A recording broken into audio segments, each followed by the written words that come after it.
आज आपने वो कहावत याद नहीं की इतनी चर्चा के बाद कि मन के लड्डू थोड़े क्यों और थोड़े मतलब फीके क्यों। देखिए दो बातें, एक तो 543 पर यदि ये करना होता तो ये बिल 1996 में पास हो जाता। कल भी मैंने इस चर्चा, वैसे कल ही जो सरकार आज समझी वो कल आप समझ गए थे कि जब आपने पहला इंट्रो कहा और मैंने कहा आप बिल्कुल सही जगह पर हैं कि मैराथन मंथन शुरू हो रहा है, तो वो मैराथन मंथन शाम को खत्म हो जाएगा। तो आप ज़्यादा बेहतर तरीके से समझे इस सरकार को कि कामकाज को। पहली बात, 543 पर अगर ये बिल पास होना होता तो 30 साल नहीं लगते, क्योंकि 543 का मतलब है कि हमारे जो पुरुष सांसद हैं उनकी सीटें जानी है 181, वो उन्हें बर्दाश्त नहीं था, इसलिए 30 साल लग गए। और इसलिए मोदी सरकार ने एक समझदारी वाला फैसला, या जो भी राजनीतिक समझदारी वाला फैसला निकाला। लगे कि पूर्ण बहुमत नहीं था किसी के पास। आज तो मोदी शाह के पास पूर्ण बहुमत है। वन से विरोध था, देवगौड़ा के पास नहीं था, अटल बिहारी के पास नहीं था, मनमोहन सिंह के पास नहीं था। आपकी भी ठीक है, लेकिन इनकी बात भी उचित है वो कि भाई वो यही ऐतराज ही था सभी, बड़ा ऐतराज ये था। ठीक है, दूसरी बात जो ओबीसी आरक्षण था वो तो वो अलग बात सर, नहीं वो अलग था वो, लेकिन वो तो अब मुद्दा ही खत्म कर दिया। इस बार कोई चर्चा ही नहीं कर रहा ओबीसी को लेकर या कोटा विद इन कोटा। तो पहली बात वो है, सीटें बढ़ाई इसलिए गई हैं कि भाई इनकी कम ना पड़े। हाँ, दूसरी टेक्निकल बात में एक और करेक्ट कर दूं कि जब यदि 543 सीटों पर ये सरकार तैयार हो, एक तो वो नया बिल लाना पड़ेगा उसको, बिल्कुल ठीक, पहली बात। दूसरी बात, यदि वो बिल ले आते हैं तो उसमें डिलिमिटेशन की जरूरत नहीं है, क्योंकि उसमें केवल आपको रोटेशनल फिक्स करना है, डिलिमिटेशन नहीं करना।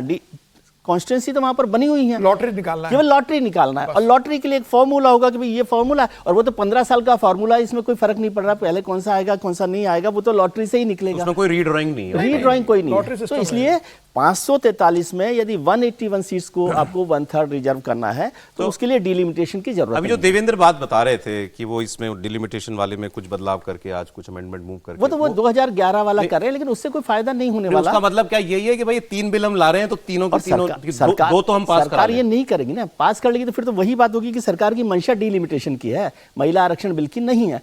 और राजनीतिक समझदारी यदि हिस्ट्री देखें तो वो ये नहीं कहती कि सरकार किसी संविधान बिल को गिराना चाहेगी। वो हो सकता है इस बिल को अमित शाह साहब जब जवाब दे रहे हो तो वो कहेंगे कि हमारे अभी सहमति नहीं बनी है, तो इसको स्टैंडिंग कमेटी के पास भेज देते हैं, एक बार और विचार होगा, फिर देखते हैं कि अगली बार हो जाए। क्योंकि कोई पॉलिटिकल समझदारी इस बात पर नहीं जाती है मेरे समझ से कि वो सरकार अपने बिल को गिराए। सरकार 543 से बढ़ जाएगी सर। जो देखिए, जो भी बिल जो यहाँ से जाएगा वो सेलेक्ट कमेटी के पास जाएगा, यदि सदन सहमत हो जाता है तो। और जो भी बिल सेलेक्ट कमेटी के पास जाता है, हमको पता है कि 6 महीना 8 महीना उस पर सोचने में विचारने में सांसदों को लग जाता है। दूसरी बात, ये कहने से ये कैसे निष्कर्ष निकल जाता है कि यदि डिलिमिटेशन बिल पास हो जाता है तो इसका मतलब है सरकार जो है वो महिला आरक्षण के पर गंभीर नहीं थी। बिल्कुल इससे नहीं होता है। इसका तो मतलब यह हुआ कि डिलिमिटेशन पास किया और जो संख्या बढ़ाने की बात थी उस पर जो है वो विपक्ष तैयार नहीं हो रहा है, क्योंकि उसको डर है कि ये लागू हो जाएगा तो उनके लिए खतरनाक हो जाएगा। ये मूलतः विपक्ष जो है वो महिला आरक्षण को, लेकिन मैं समझना चाह रहा हूं अपोजिशन का नैरेटिव ये है ना कि आप डिलिमिटेशन पास करवाओ, किस पर्पस के लिए और किस पर्पस के लिए करवाओ। देखिए अभी तो डिलिमिटेशन जो है वो 2011 के फॉर्मूले पर ही लागू कर रहा है ना।